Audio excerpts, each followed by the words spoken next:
Hi folks, this is Hector Agostini. I'm going to go over the remaining part of Chapter 9 for my management class at Middlesex Community College. If you have any problems, make sure you contact me through my email, personal, or from the college. Anyway, let's go to page 193 of your textbooks and just wrap up a few points in Chapter 9, which we didn't quite finish. The thing about chain of command, going back to Henri Fayol or Henry Fayol, whichever way you want to pronounce it, chain of command. Everybody must report to someone, all right?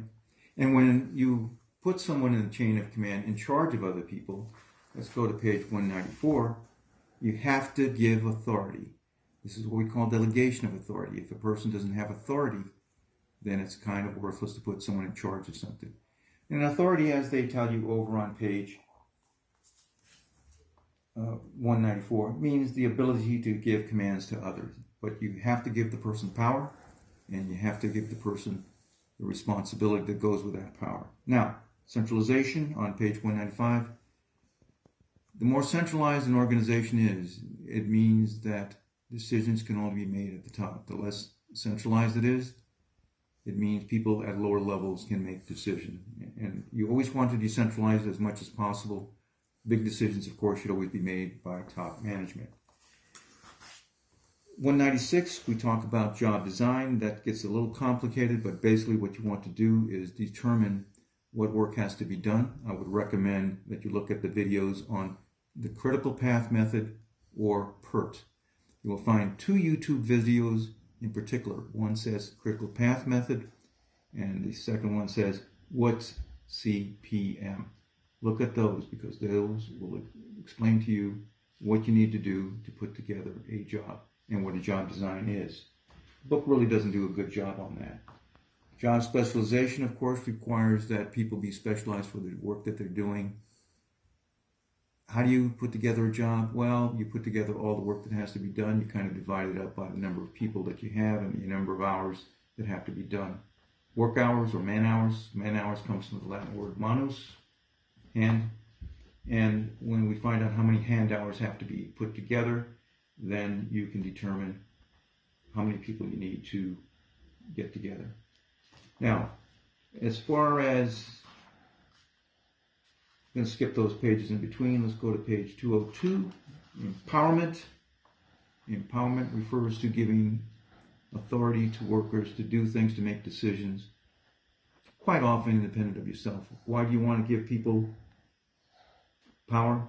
Because you want to make them invested in the job, and sometimes they come up with better decisions than you can. No matter how perfect you are as a manager, your employees can always come up with better. Now, chapter 10 deals with teams. I've talked to you about teams before. Always have an odd number of people on any team, never have an even number. An odd number forces people to make decisions. 3, 5, 7, 11, 13, whatever. If you have 4 people, 6 people, 8 people, you can get a tie and nothing gets done. But what's the advantage of a team? Well, you get people working together, and that's what a work team is on page 206. Work team is when you put together people to accomplish specific tasks. Again, it's very much like job design, although sometimes teams are different from the job itself because you put together people for specific jobs, specific work. Now, there's some disadvantages of a team. On page 209, they go into some of them. Some people are what they're called go bricks. They don't do their fair share of the work. You've got to watch for that. However, we've talked about before where you get social pressure from other members of the work group. You're not carrying your weight. People will let you know very, very quickly. And this goes back again to Taylor and to the Gilbreths. Now, let's go on over to page 215, work team characteristics. Again, you can read the stuff in the middle. It's not that critical, but read that anyway.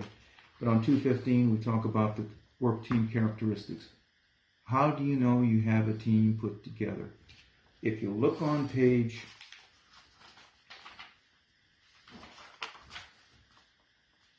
220, it summarizes basically everything from 215 up to about 221. The various stages of how a team is put together. The first thing is forming, putting the team together, forming the team.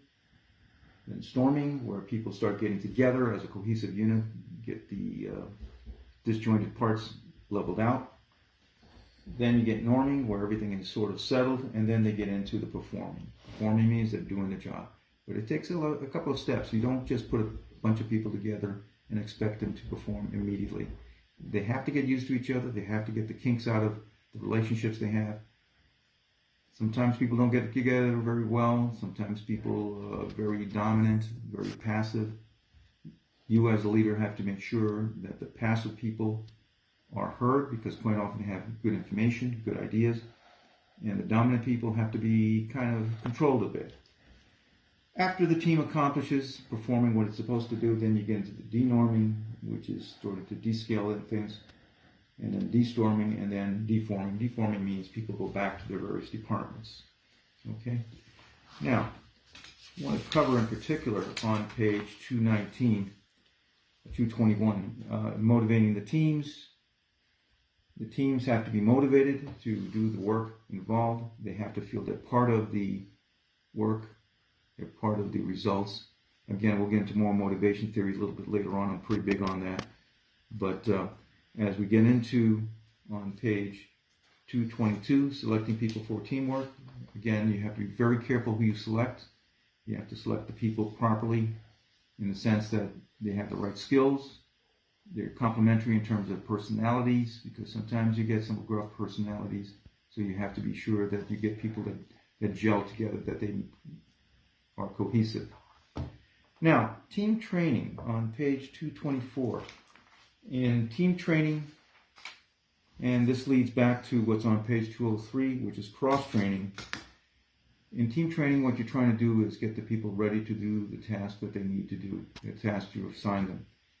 That can be a little bit complicated. And if you look on page 208, kind of skip that for a few minutes. If you look on 208, always cross-train your employees. Now, there are a variety of reasons why you cross-train employees. Cross-training means that you train people for more than one task. Some people don't like it, but it's a very important element of work. You cross-train them in order that they learn new skills, they become more valuable to themselves, more valuable to the organization. It makes the job more interesting because they don't have to do the same thing over and over again. You'll find that people who do repetitive, monotonous work tend to tune out. They tend to make mistakes. It also gives you greater depth and backup, because when you cross-train everybody and someone is missing, you can move people around your department as needed. Okay? Anyway, this is a very short video on the end of Chapter 9 and Chapter 10. I'll try to put together more videos, and as well as get you online with an in-person, class-to-class, face-to-face, so to speak, on Blackboard. Thanks again, folks, and I want to thank Professor Gendre, Dr. Gendre of Philosophy and Ethics. You may want to take one of his courses. They're pretty entertaining from what I understand, so give him a shot. Thank you, folks. See you soon.